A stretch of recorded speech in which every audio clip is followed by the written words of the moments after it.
Oye beltalowda, and a hearty oye to all our new Beratnas. Welcome to the Ghostknife of Callisto. We're happy you found us. And thank you for joining us today. This is our not so regularly scheduled org update. Today we're going to be going over some implements that are arrived in 3.16.1. We're going to talk about 3.17, which is pretty soon coming. And of course, some really cool events cooked up by our Callisto Commission and yours truly that are right around the corner. Stick around. First things first, we need to address a security threat in the Stanton system. A recurring one some of you might be quite familiar with. XenoThreat. They're back. Attention, people of Stanton. A great injustice has been done to you. For decades, the spineless bureaucrats of your government have been selling you and your fellow citizens piece by piece to the alien scum outside our borders and to their corporate masters within. Their greed, only matched by the absolute disregard for the values that made humanity great in the first place. My brothers and sisters have watched them feed on the dying carcass of the Empire for long enough. With the passage of the Human Xi'an Trade Initiative, it's clear that the government is happy to sell the vital parts of humanity into servitude. The time has come to send a message that we will not consume their lies anymore, that we are the ones in charge. Stanton will be the first step in a revolution to take back the soul of the Empire. You will be witnesses. We are XenoThreat. Out. Nothing says I'm scared of things I don't understand, quite like XenoThreat does. Hats off, gentlemen. What is XenoThreat? Well, if you haven't picked up from that cue, XenoThreat is a hyper-fascist terrorist group. They are anti-alien. They are anti-corporate. They're really anti-anything that's not their agenda. They are pretenders with a long record of harrying the citizens and the United Empire contingent in the Stanton system. They will use any means necessary to further their agenda. They are not your friends. Furthermore, most people here are aware that the Banu are staunch allies to not just the United Empires of Earth, but to humanity as a whole. This is an affront, one we should answer in kind. So before we get into the real Ghostknife pertinent stuff, the changes that I think you're going to be most excited about, at least the ones that I'm most excited about, let's talk about the changes that CIG has made to the game that we have in our hands right now. So 3.16.1 brought some pretty awesome points of interest. Beyond pretty awesome, they are fucking awesome. They breathe a real breath of fresh air and life into the verse that we have been needing for a long time. And in these points of interest updates, this is the first thing in this realm that we've had in quite some time. And it's really, really exciting to see. And there's some interesting sort of ancillary things that come along with it that you otherwise probably wouldn't expect. Like there are equipment considerations to make. And I think now that we're seeing the new inventory system and how things kind of work with that, we have to really consciously, choose your loadout and prepare for stuff. So I think that the kind of hype starts right at the spaceport, right when you're packing gear, right when you're making considerations for what ifs and what you're going to run into.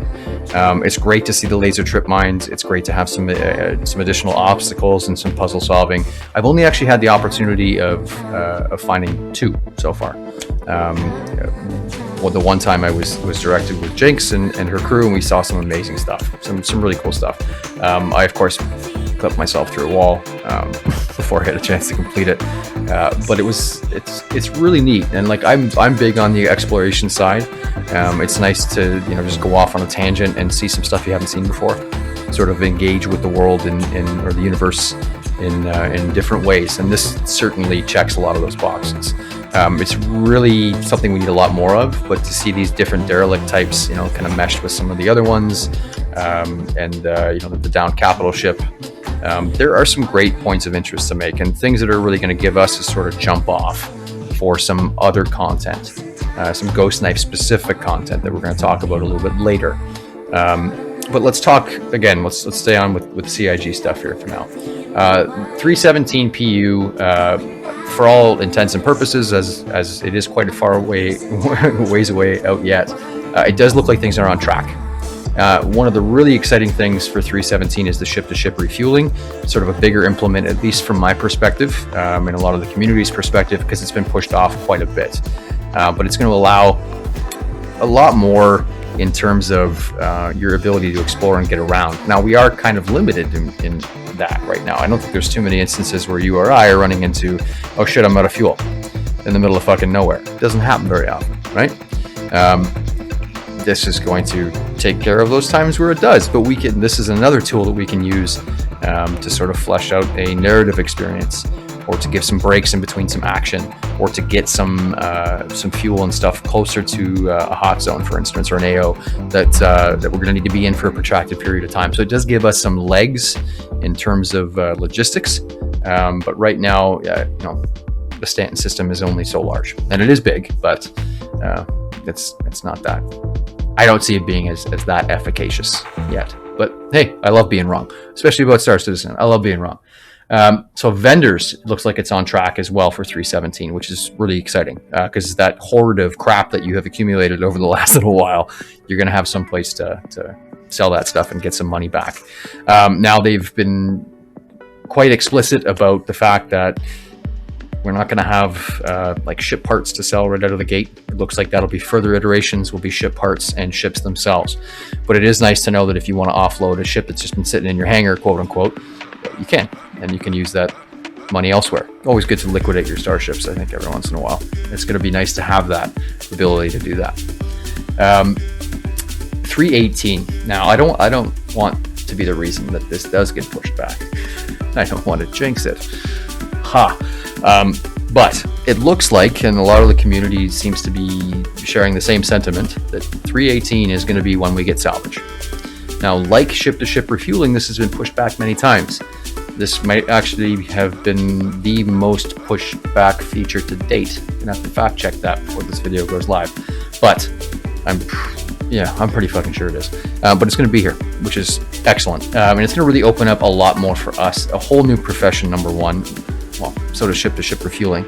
But it does open up a pretty wide range of things you're going to be able to do. And it does have a direct impact on the game, on the economy, on your ability to sort of gather raw materials. And like that, to me, I think is where this is going to shine the most, considering who we are as an organization, right? We are a holistic org, closed loop, in the sense that we want to be able to be self-sustaining. There will be times where we will be flagged as a criminal threat. I've touched on this in previous videos. CIG has mentioned that the law system has some unknowns. It may be quite likely that an entire organization can be brandished criminal if a certain number of their members or percentage of their members or threshold, whatever, is met. So you could log on one day to potentially find out that you are flagged as a criminal because of your organization is in the shit list. Now that is super cool because you don't know what you're coming onto. But the idea here is we're trying to minimize that sort of negative impact from that stuff as much as possible. Like, we are already in sort of an early discussion phase as to what our capital ship fleet is going to look like, how we're going to best utilize that. Like, essentially everybody would have a room to log into on a ship that is moving around. Holy shit. Geek out with me a little bit. A lot of it. We're going to need to, be gathering and harvesting materials to support that. Like, there's going to be a loop around just that, which is really cool, which will open up and touch into to other things, right? The way this game is going to offshoot in terms of different experiences and branch out from what you're doing. I think that's where CIG really has got something here with Star Citizen. And it's one thing that I'm really excited about. So we've gone over most of the big changes that I think we can safely count on for the next two updates. Let's get into the GKOC changes. Let's talk about static events you can expect to see and sign up for every week. Right here at Ghostknife. So, as we kind of touched on a little bit earlier, we're going to have some new opportunities to do some really exciting stuff with some of the new points of interest, some of the new gameplay loops. It's going to open up some pretty cool opportunities for us to craft and to make some bespoke sort of narrative experiences. So that's a big undertaking, but we're working towards that. We're going to be able to start sort of small. Prior to getting into some of those jump offs and some of the larger macro stuff, there has been a huge outcry for flight school basics, basically, right? For some dogfighting opportunities to improve our skills. I think all of us have hit a skill ceiling at more than one point in this game, and sometimes it can be frustrating when you get outpaced. So we do have a couple of ace pilots in our organization that I'm very proud to know as human beings. Never mind fellow belters, that's just a privilege. And it looks like we're going to have an opportunity for those people to kind of show off, and an opportunity for you to ask some questions and show up and get some new skills going, which is super exciting. So this has been kicked around the Callisto Commission a whole bunch of times. It has been discussed about in chat a whole bunch of times, and it's got an app name. Flight Club Tuesdays. If you don't know about Flight Club, it's because nobody's been talking about it, but we're going to now. Hopefully you can be there. That's something you'll be able to either, we may just kind of leave that as a static event for you to show up to on Tuesdays. That's what the majority of the group will be doing. Or we make it a little bit more formal and have a sign-up sheet for that. We're going to that's going to be organic, and we'll approach that in a sort of iterative sense. So if we run into a problem, we will address it as it comes up. But for now, expect to see Flight Club Tuesdays. Roleplay Sundays. Now, roleplay is something that gets kind of a side glance at from time to time, and with good reason. If you're not inclined to participate, you are dead set against it. I do not. It's fine. You don't have to come. However, there are quite a few people in here that have asked about this. We've talked about it in the past, and it's something that I'm pretty excited about. And considering the nature of our organization and what a lot of our lore is, our identity as an organization, there is a chance for you as an individual to create an identity for yourself.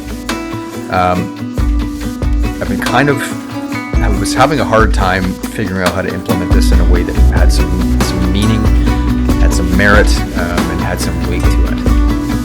But I think I figured it out. So every Sunday we're going to do a roleplay Sunday. If you're coming to hang out in chat, kind of asked if you are in character. And we're going to do some things small in scale to start, but we're going to start working up towards lore implementation and integration. What do I mean by that? Right now, we have this central set of tenets, kind of our history of who we are as an organization, to give us this sort of a touchstone for who we are and what our presence is in the universe.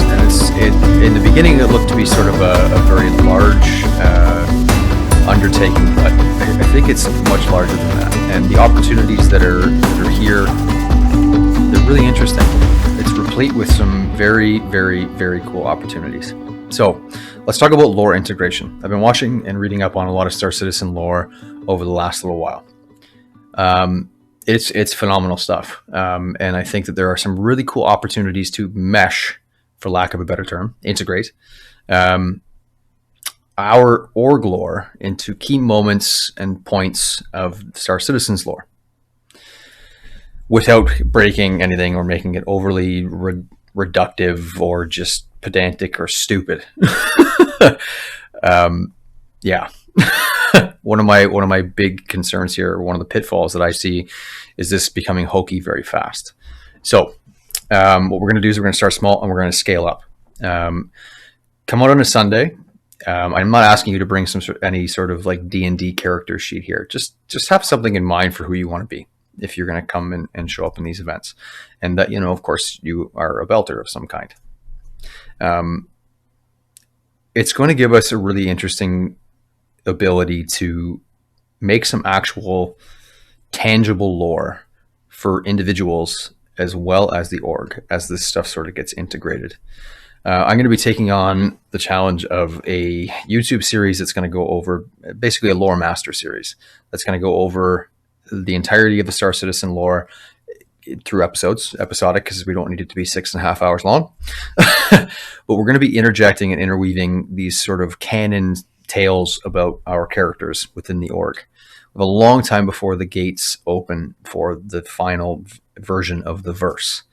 So everything that's happening now in the game that we're doing with our characters and all these sort of things, we're going to treat that as the sort of time period before, I guess, day one of Star Citizen. So there's this sort of foundational opportunity for us as individuals to curate our histories, to make an impact, stuff that is going to be like org lore, that is just going to be canon here. Like, oh, I remember that so-and-so. We raided this facility together 3 or 4 years ago. So it'll be pretty cool to look at it from a role play perspective, but it'll also sort of canonize your actions, your activities in a pretty cool way. Now, again, not everybody's going to be keen on this, but if you've ever entertained the idea of playing D&D, this is the safest way to do it. You're going to be in a room by yourself. Like, have fun, step out of your shell. And again, if you're dead set on not doing it, I don't know, it's your loss, but whatever. We're going to start implementing these. I think we're probably going to start looking at the last week of February, the last Sunday of February. It will give me a little bit of time to start thinking up some small scale event ideas that we can go and do some stuff together. If you have some suggestions for that, please share them. Be fantastic. We can geek out together, and I'm all about that. So what we do have in the immediate sense is JumpTown 2.0 and XenoThreat. In terms of the schedule, we're going to take a closer look at what that looks like. We'll put together some events for probably some peak times where you can come together with us and so forth and participate and, get another crack at JumpTown, or maybe your first crack if you missed it. I know a lot of people were kind of burnt out from that. But yeah, it's kind of nice to have it back and to know that we can take another crack at it with an improved version of our tactics. It's always nice to improve and get another shake at that sort of mix of ground and aerial gameplay. But yeah, expect some events up on the event roll call page. Please get in a habit of frequenting there. If the org management, the Callisto Commission, has a little bit of time to prepare, knowing who they're going to have in an event, it makes things run a lot more smoothly, and it's a lot less stressful for the organizers. So it's also going to make you, have a better time, more smooth time. And yeah, just please get in the habit of taking those couple seconds to look at that stuff. Without further ado, it's been a long one. Thanks for sticking around this long. We're going to get a whole bunch of series of videos coming up pretty soon. Apologies for the crazy schedule, but I hope everybody is doing well. And yeah, I'm really looking forward to 2022 with Ghostknife. You guys take care. Remember, the more you share, the more your bowl will be plentiful. Take care, my fellows.